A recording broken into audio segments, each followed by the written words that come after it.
उस समय न जमीन जायदाद काम आएगी, ना धन संपत्ति काम आएगी। जीवात्मा को निकाल करके इस शरीर से बाहर कर दिया जाएगा।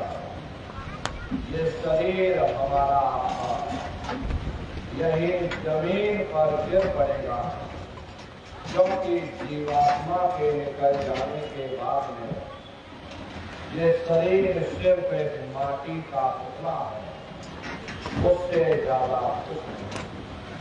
आप इस मिट्टी के टुकड़े को ले जाकर शमशान भूमि पर जला करके राख कर दोगे।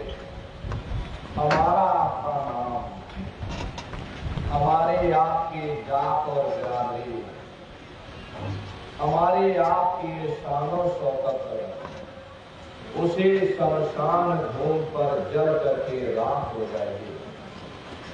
महात्मा प्रेम से जीवों को समझाते हैं कि भाई मिले नर देव यह तुमको, बनाओ काश सपना और पचो मत आए इस जग में, जानियो रैन का सपना। प्रेमी भाई बहनों, जैसे रात में हम लोग स्वप्न देखते हैं, हालांकि उस समय पर हमें स्वप्न सच मालूम पड़ता है, असली प्रतीत मालूम होता है।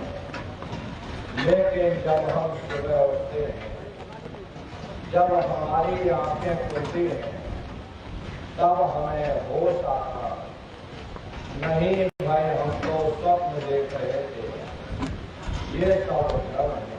वक्त आएगा हम आप रोएंगे, हाय हाय करके चिल्लाएंगे कि हाय हमने सारी जिंदगी यूं ही स्वप्न में गुजार दी। जागने का समय तो अभी आया था, जो कुछ करना था अभी करना था। लेकिन प्रेमी भाई बहनों, अब पछताए हो क्या जब चिड़िया चुग गई खेत। महात्मा प्रेम से जीवों को समझाते हैं कि भाई देह और गृह सब झूठा, धर्म में काहे को खपना। ये घरवार हमारा अपना नहीं, अरे पराया देश है, ये सराय खाना है, ये मुसाफिर खाना है। ये शरीर भी तुम्हारा अपना नहीं, ये भी काल का गुजरा है, किराए का मकान है, पराया मकान है। किसी को 40-50 साल के लिए मिला और किसी को 80-90-100 साल के लिए मिल गया। जितने जितने श्वास उस मालिक ने बख्शे हैं, उसे भुगतने के बाद में हमें शरीर को यही छोड़ जाना। श्वास दुर्हारा नित्य ही जारी, एक दिन खाली काम। प्रेमी भाई बहनों, एक तालाब पानी से चाहे कितना भी क्यों ना भरा हो, आप एक छोटी सी नाली काट कर छोड़ दीजिए, तालाब में छोटा सा छेद कर दीजिए, तो सारा पानी ही तालाब से बाहर निकल जाएगा। ठीक उसी प्रकार से हमारा ये शरीर भी श्वासों का भंडार है। जब तक श्वासों का भंडार जारी है, हम दुनिया के काम काज में फंसे हुए, दुनिया के कारोबार में हम आप उलझे हुए। लेकिन जिस वक्त ये श्वासों का भंडार खाली होगा, टेलीफोन खड़क जाएंगे, तार पहुंच जाएंगे, संदेश पहुंच जाएंगे, सब रिश्ते नातेदार, सब कुटुंब परिवार वाले, सब अड़ोस पड़ोस वाले मिनटों और सेकंडों में इकट्ठा हो जाएंगे। प्रेमी भाई बहनों, जिस शरीर से तुम इतना प्रेम किया करते थे, उसे कोई 1 लाख भी घर में रखने को तैयार नहीं होता। मामूली कष्ट नहीं होता। मौत के समय में घनघोर पीड़ा होती है। जन्मत मरत दुसह दुख हुई। सहजोदाई ने बयान किया है कि सहजो मौत आया, अंग अंग दिया तोड़, और हिया जले छाती फटे, उठे वीर घनघोर। गुरु महाराज सत्संग में फरमाते थे कि जैसे 1 लाख भिक्षु एक साथ मिल करके हमारे जिस्म पर डंक मारे, उससे भी लाखों करोड़ों गुना ज्यादा मौत के समय में दर्द होता है। जब मृत्यु आती है तो किस तरह से प्राण निकलते हैं, प्राणों के निकलने की क्या प्रक्रिया होती है, पहले उसे आप अच्छे से समझ लीजिए। देखो प्रेमी भाई बहनों, जैसे संसार में महाप्रलय आती है तो महाप्रलय के समय क्या होता है? सबसे पहले पूरी पृथ्वी रह जाती है। ये पृथ्वी पानी में घुल करके पानी बन जाती है। मानव सृष्टि की प्रलय एक बड़ी कयामत है और शरीर की प्रलय छोटी कयामत है। तो जैसे ही मौत आती है सबसे पहले गुदा चक्र टूटता है, क्योंकि गुदा चक्र में पृथ्वी का वास होता है। गुदा चक्र टूट करके ऊपर इंद्रिय चक्र में समा जाता है। इंद्रिय चक्र में जल का वास होता है, यानी जल ने पृथ्वी को घोल दिया। फिर जब इंद्रिय चक्र टूटेगा तो ऊपर नाभि चक्र में समा जाएगा। नाभि चक्र में अग्नि का वास होता है, यानी अग्नि ने फिर जल को सुखा दिया। ये नीचे से सिंकाव होता है, नीचे से ऊपर की ओर सिंकाव होता है। फिर जब ये नाभि चक्र टूटेगा तो हृदय चक्र में समा जाएगा। हृदय चक्र में वायु का वास होता है, यानी वायु ने अग्नि को अपने में समाहित कर दिया और इस तरह से वायु आकाश में उड़ गई। ये आंखों की पुतलियां ऊपर पलट जाती है, वो खुला का खुला रह जाता है। महात्मा प्रेम से जीवों को समझाते हैं कि भाई जब यह कर्म कलायुक्त जागे और बुद्धि सूरत की आम दबावे, जब यह जीवात्मा 5 तत्वों को लान करके जल पृथ्वी अग्नि वायु आकाश 5 तत्वों को लान करके ऊपर आते हैं तो काल दाल में आम दबानी, और जब ढरके नैनन से पानी, जब काल अपनी दाल में दबाता है उस समय नेत्रों से पानी निकलता है। इंद्रियां टूट टूट करके चकनाचूर हो जाती हैं। सब रिश्ते नातेदार खड़े रह जाएंगे। लगे टकटकी दिखे न भाई, वाही समय को करे सहाई। उस समय जीव टकटकी लगाकर देखता है कि कोई मेरी मदद कर दे, कोई मुझे पीड़ा से निजात दिला दे। लेकिन प्रेमी भाई बहनों, सब नात रिश्तेदार खड़े रह जाते हैं। डॉक्टर वैद हकीम सब आपको घेरे रह जाते, लेकिन कोई आपको बचा नहीं पाता।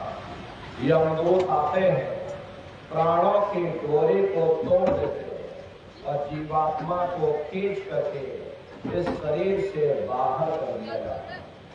जैसे ही जीवात्मा शरीर से अलग हुई, ये शरीर हमारा मिट्टी हो जाता है।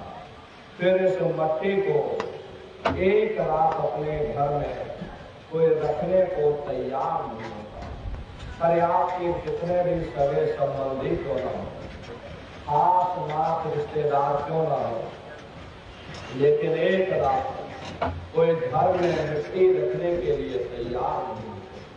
कहते मैं जल्दी करो जल्दी करो। अब इनकी शक्ल देखने में हमको डर लग रहा, जल्दी से बाजार से कपल खरीद के लाओ, जल्दी से लकड़ियां खरीद के लाओ, अरे जल्दी से चिता तैयार करो। इनको घर में से जल्दी से उठा ले जाओ, वही शमशान भूमि पर जला देना। ये जो घर में इनके कपड़े लत्ते पड़े हुए, हर इनके कपड़े लत्ते भी उठा ले जाओ, वही शमशान भूमि पर जला देना। जिस बिस्तर पर ये लेटे रहे, ये बिस्तर भी अशुद्ध हो गया। अब इनकी छुई हुई चीज हमको घर में एक नहीं चाहिए, इसलिए इनका बिस्तर भी उठा ले जाओ, वही शमशान भूमि पर जला देना। लेकिन उसने कोई सोने की अंगूठी पहनी होगी, उसे धीरे से उतार कर जेब में रख लो, बस वही एक अशुद्ध नहीं होगा और बाकी सब अशुद्ध हो जाएगा। महात्मा कहते हैं कि भाई कुटुंब परिवार मतलब का और बिना धन पास नहीं जाए। ये रिश्ते नातेदार, ये कुटुंब परिवार वाले, ये सब स्वार्थ के संगी साथी हैं। प्रेमी भाई बहनों, आज तुम्हारी जेब में पैसा है तो सब जैसे तैसे तुमसे रिश्तेदारियां कायम कर लेंगे। आज जेब खाली हो जाए, कोई किसी को याद करने वाला नहीं। 13 दिन बाद 13वीं मना दोगे, लड्डू पूड़ी पकवान बना करके खिला दोगे, फिर जाने वाले को कोई याद नहीं करता। अभी बूढ़े बुजुर्गों से पूछा जाए कि भाई क्या तुमको तुम्हारे माँ बाप की याद आती है, तो कहेंगे भाई नहीं आती है। क्यों नहीं आती? तुम्हारे माँ बाप थे, तुमको पाला पोसा बड़ा किया, खुद भूखे रहे होगे, तुम्हारा पेट पाला होगा, तुमको तुम्हारे माँ बाप की याद क्यों नहीं आती?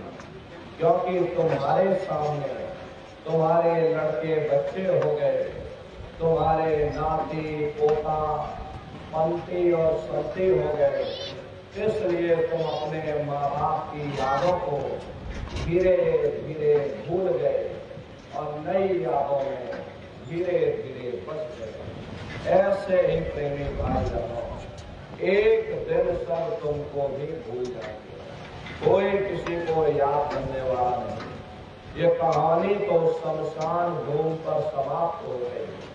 उधर देखो क्या होगा, तुम्हारी जीवात्मा को ले जाकर के ऊपर धर्मराज की कचहरी में पेश कर दिया जाएगा। वहां पलक झपकते ही तुम्हारे अच्छे बुरे कर्मों का हिसाब किताब हो जाएगा। धर्मराज तुमको सजा सुना देंगे, ले जाओ इनको फलाने नरक में डाल दो, क्योंकि मैंने इनको मौका दिया था जब ये मां के गर्भ में उल्टे लटके हुए थे। उस समय उन्होंने मुझसे प्रार्थना की थी कि हे मालिक, मुझे एक बार मौका दे दो, मुझे एक बार मनुष्य शरीर दे दो, हम भजन करेंगे, भक्ति करेंगे, हम अपनी जीवात्मा का कल्याण करेंगे। तो मैंने इनकी प्रार्थना को स्वीकार कर लिया और इनको मैंने ये मनुष्य शरीर दे दिया और कह करके मैंने भेजा था कि भाई ये मनुष्य शरीर ये किराए का मकान है, ये तुम्हारा अपना नहीं है। अगर ये तुम्हारा अपना होता तो हमेशा तुम्हारे पास रहता। ये तुम्हारा अपना नहीं, ये मैंने तुमको कुछ समय के लिए किराए का मकान दिया है। हाँ, तुम अपनी जीवात्मा को मेरे किराए के मकान में बैठा करके और मालिक की भक्ति करके अपनी जीवात्मा का कल्याण करा लेना। मैंने कुछ समय के लिए तुम सबको ये किराए का मकान दिया है। जब समय पूरा होगा तो मैं अपने सिपाहियों को भेजूंगा, उस समय पर तुम मेरे मकान को खाली कर देना। लेकिन इतना ध्यान रखना कि जैसा साफ सुथरा मैंने तुमको ये किराए का मकान दिया है, वैसा ही साफ सुथरा तुम मुझको वापस लौटाना। लेकिन इस किराए के मकान में बैठ करके इन्होंने अच्छे बुरे कर्म कर डाले। मेरे किराए के मकान को इन्होंने अपने कर्मों से गंदा कर दिया। इसलिए कर्मों की सजा इनको मिलेगी। ले जाओ इनको फलाने नरक में डालो। अरे महात्मा कभी झूठ नहीं बोलते। महात्माओं ने जब साधना किया और साधना करके जब ऊपर गए और ऊपर जा करके जब उन्होंने नरकों का हाल देखा तो हमारी आपकी जानकारी के लिए उन्होंने धर्म ग्रंथों में लिख दिया कि लोह के कंप कपट के माही और जहाँ जीव को ले चिपकाएंगे वहाँ लोहे के खंभे अग्नि से धड़क धड़क का लाल हो रहे हैं। ऐसे छोटे जीवों को और खम्भों में चिपकाया जाता जीव हाय हाय करके तड़पता है। तड़प तड़प जीव जुलम बुखारी और तपत खम्भ दुखयोजे भारी।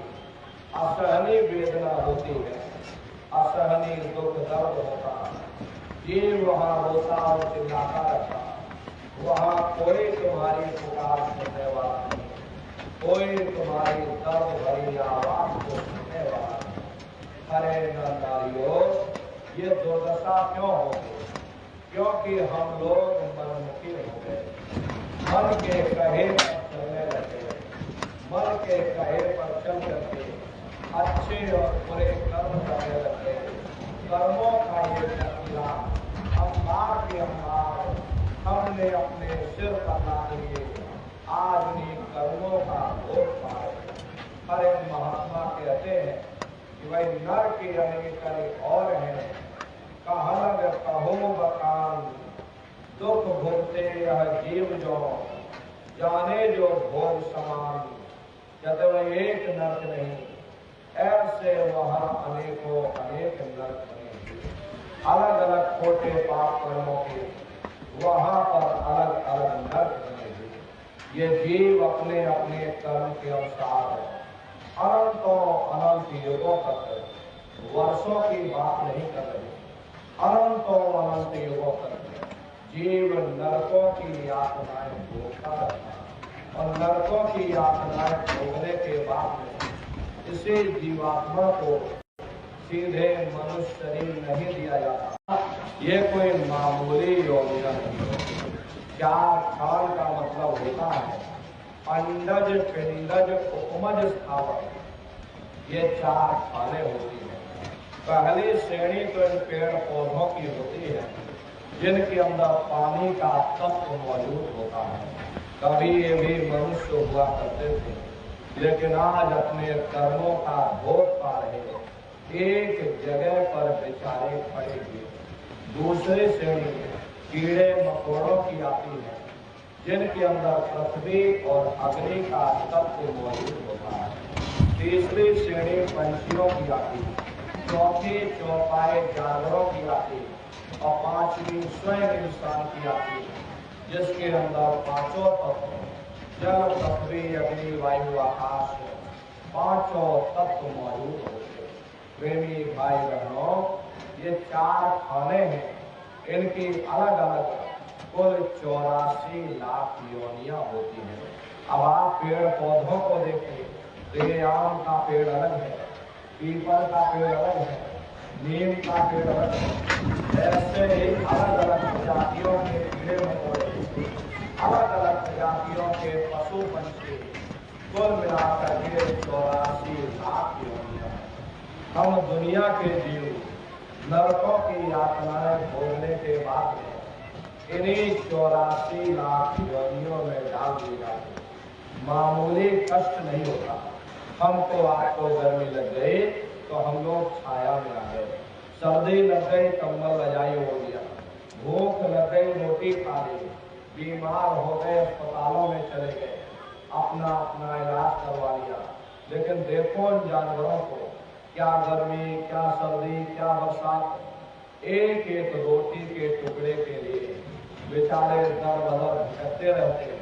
किसी का हाथ कट गया, किसी का पैर कट गया, किसी को जीते जी काट डाला, मुर्गी की गर्दन ही मरोड़ डाली। अरे उनको भी दर्द होता है, उनको भी तकलीफ होती, लेकिन वे बेचारे बेजुबान हैं। अरे मादा बिच्छू होती है, मादा बिच्छू की मौत कैसे होती? मादा बिच्छू जब अपने बच्चे को जन्म देती है तो उसी के बच्चे अपनी भूख को मिटाने के लिए अपनी माँ की पीठ पर चढ़ जाते हैं और उसी के मांस को नोच नोच करके खाते हैं। वो तड़पती रहती है, कराहती रहती है, लेकिन जब तक हड्डी हड्डी न बच जाए उसके बच्चे अपनी माँ की पीठ से नीचे नहीं उतरते। ऐसे न जाने कितने जीव जंतु इस संसार में भरे पड़े हुए भोग रहे, कष्ट सह रहे, तकलीफ सह रहे। अरे कौन उनकी पुकार सुनने वाला? प्रेमी भाई बहनों, कोई सुनने वाला नहीं। अरे कई जन्म भय कीट पतंगा, कई जन्म भय मीन कुरंगा, कई जन्म पंखी सब होयो और कई जन्म है वर देख जोयो। मिल जगदीश मिलन की बरिया और चिरंकार यह देश सजरिया।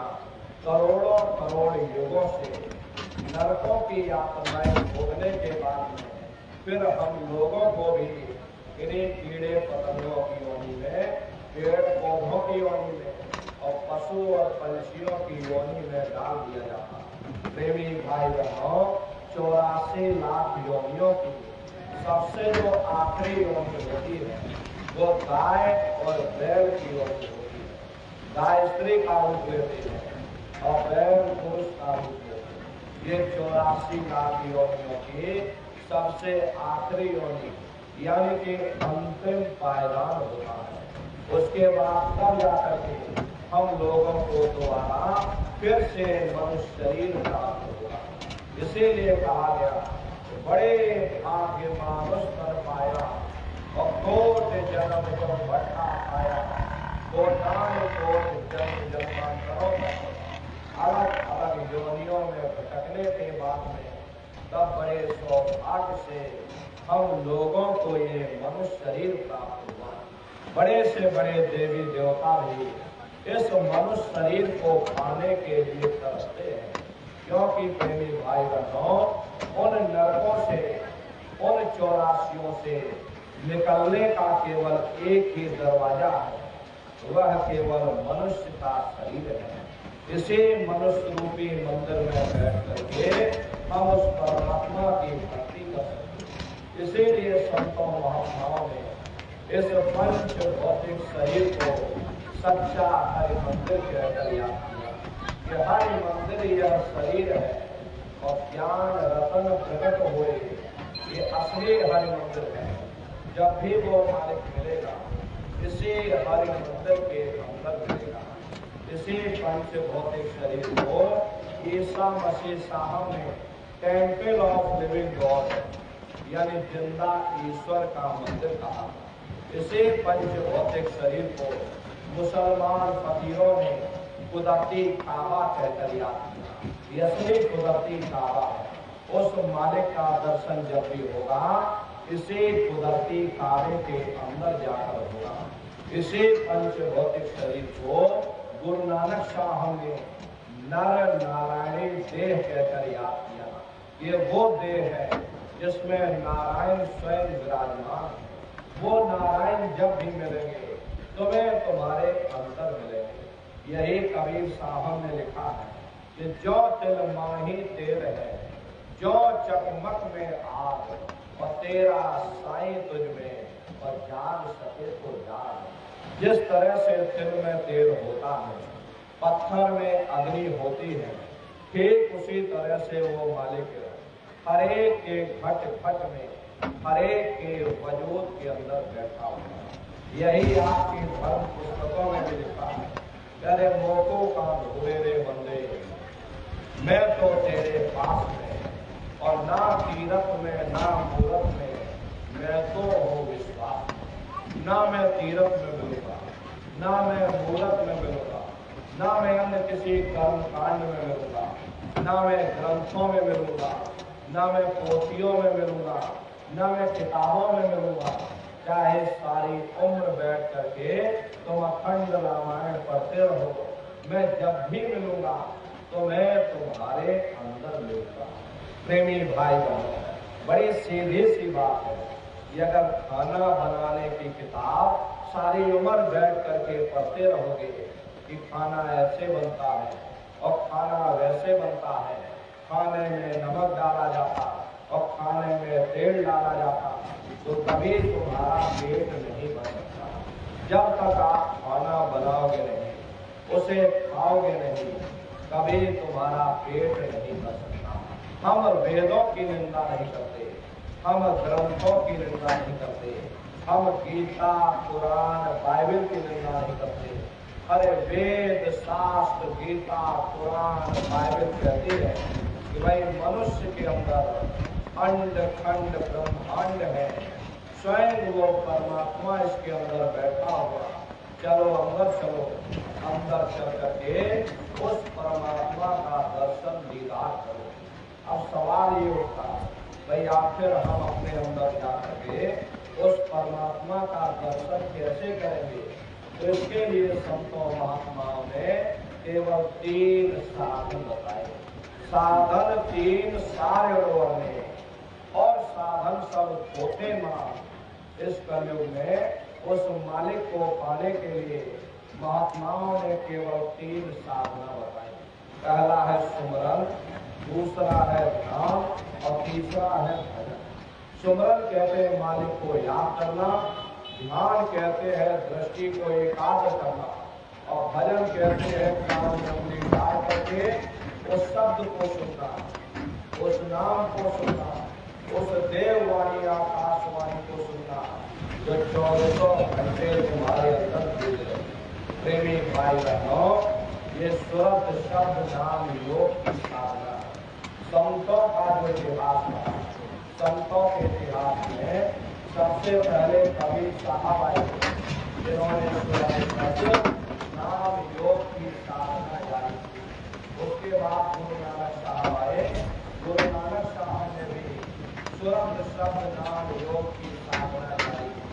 उसके बाद और भी महात्मा आए, कबीर, नानक, दारू, दरिया, गीता, रविदास, बैठो जगजीवन, चित्रकूट में आप चले जाइए।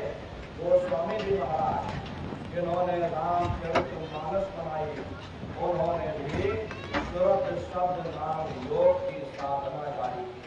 राजस्थान की धरती पर मीराबाई हुई, सहजोबाई हुई, उन्होंने भी उस मालिक को पाया तो सुरत शब्द नाम योग की साधना करके पाया। भाई बहनों, ये सुरत